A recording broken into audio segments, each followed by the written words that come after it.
The last type of probe is the horizontal Ruby probe. So the application for the horizontal Ruby probe is slightly different to the standard probes. Now, if I choose the horizontal Ruby probe, all we are doing is just entering the diameter.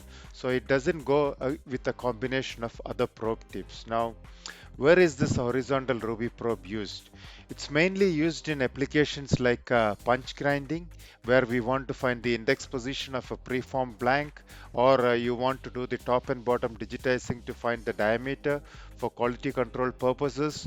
And this horizontal Ruby probe is also used in some other applications like skiving, etc. So it's not a standard, I mean, even though it's offered as a standard probe, it's used in mainly some niche applications. And if a customer wants to have a horizontal Ruby probe fitted to the machine, they can take the existing Renishaw probe, and it's an easy to retrofit a horizontal Ruby probe to the machine.